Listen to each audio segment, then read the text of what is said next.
ሰላም ጤና ይስጥልኝ። የፈጠነ መረጃዎችን በፍጥነት የሚያደርሳችሁ የፈጠነ ሚዲያ የዕለቱን አንኳር ዜናዎች ይዞ ቀርቧል። እስከ መጨረሻው አብራችሁን ቆዩ። ገዢው ብልጽግና ፓርቲ በአዳማ ከተማ እያካሄደው ነው የተባለው የማዕከላዊ ኮሚቴ ስብሰባና በስብሰባው ላይ የተነሱ ነው የተባሉ ሀገራዊ አጀንዳዎች የብዙዎችን ትኩረት ስቧል። ፓርቲው ስብሰባ መቀመጡን በይፋዊ ገጾቹ ባያረጋግጥም ከተለያዩ ምንጮች የሚወጡ መረጃዎች ግን ስብሰባ መጀመሩን እያመለከቱ ነው። በተለይም ከህገ መንግስት ማሻሻያ፣ ከአዲስ አበባና ድሬዳዋ የክልልነት ጥያቄ እንዲሁም ከሀገሪቱ የፖለቲካ ስርዓተ ለውጥ ጋር የተያያዙ ያልተረጋገጡ መረጃዎች በሰፊው የተናፈሱ ይገኛሉ።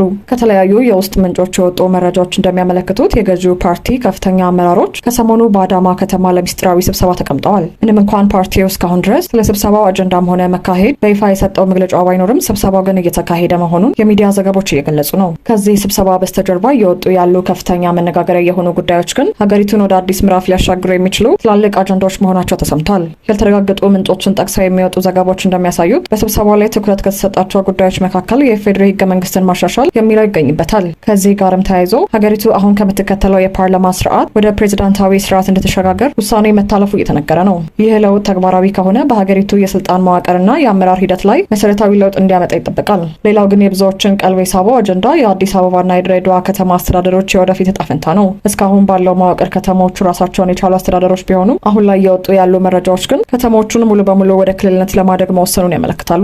ይህ ውሳኔ ከጸደቀ ከተሞቹ በፌዴሬሽን ውስጥ ያላቸውን ውክልናና የውስጥ አስተዳደራዊ ነጻነት በከፍተኛ ደረጃ የሚቀይሩ ይሆናል። በኢኮኖሚው ረገድ ትልቅ ለውጥ ሊያመጣ የሚችል የመሬት ፖሊሲ ማሻሻያው በዚሁ ስብሰባ ላይ ውሳኔ እንዳገኘ የተሰማ ነው። የመሬት ባለቤትነትና የአጠቃቀም ፖሊሲ ላይ የሚደረጉ ማሻሻያዎች በሀገሪቱ የኢንቨስትመንትና የልማት እንቅስቃሴ ላይ ቀጥተኛ ተጽዕኖ ይኖራቸዋል። የአዳማው የገዢው ፓርቲ ስብሰባ አሁንም የብዙዎችን ዓይን እንደሳበ ይቆያል።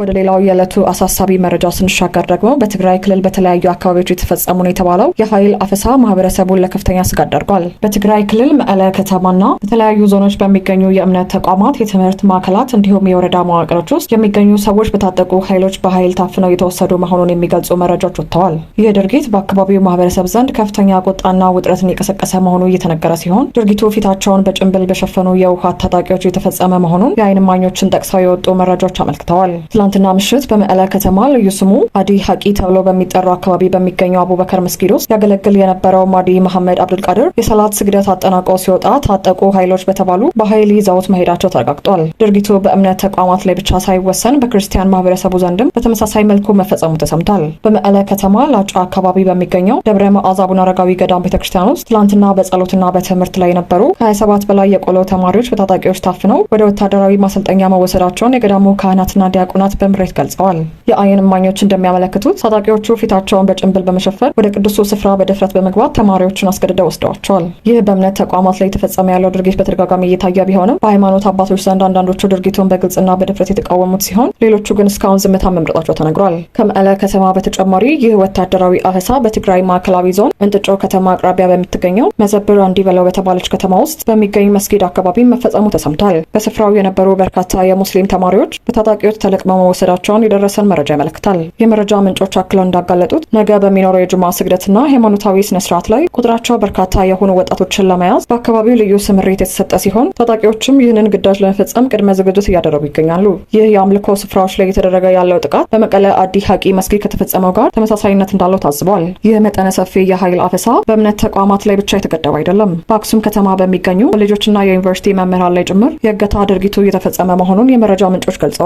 በተመሳሳይ ሁኔታ በሽሬ ቀጠና የወረዳ አስተዳዳሪዎችና የካቢኔ አባላት ጭምር በታጣቂዎች ታፍሰው ወደ ደደቢት ቀጠና ወደሚገኙ ማሰልጠኛ ጣቢያዎች እየተወሰዱ መሆኑ ተረጋግጧል። ከነዚህ በኃይል ከተወሰዱት አመራሮች መካከል በተለይ የአስገድ ጽንብላ ወረዳ አስተዳዳሪና የካቢኔ አባላት እንደሚገኙበት ምንጮች በዝርዝር አስታውቀዋል። በትግራይ ክልል በተለያዩ አካባቢዎች የተቃጣውና የእምነት ተቋማትን፣ የትምህርት ማህበረሰቡን እንዲሁም የአካባቢ አመራሮችን ያካተተው ይህ መጠነ ሰፊ አፈሳ በአካባቢው ነዋሪዎች ላይ ከፍተኛ ድንጋጤንና ስጋትን ፈጥሯል። እስካሁን ድረስ ከክልሉ ጊዜያዊ አስተዳደርም ሆነ ከህወሓት ወታደራዊ አመራሮች በኩል ስለተፈጸመው እገታና አፈሳ ምክንያት የተሰጠ ይፋዊ መግለጫ የለም። ይሁን እንጂ ድርጊቱ በቅዱሳን ስፍራዎችና በማህበረሰብ ውስጥ ያስከተለው የደህንነት ስጋትና የህዝብ ቁጣ እያደገ መጥቷል። የተወደዳችሁ የፈጠነ ሚዲያ ተከታታዮች ለሰዓቱ የያዝናቸው ዜናዎች እነዚህ ነበሩ። መረጃዎችን በፍጥነትና በታማኝነት ማግኘታችሁን ለመቀጠል ቻናላችንን ሰብስክራይብ፣ ቪዲዮአችንን ላይክ ማድረጋችሁን አትርሱ።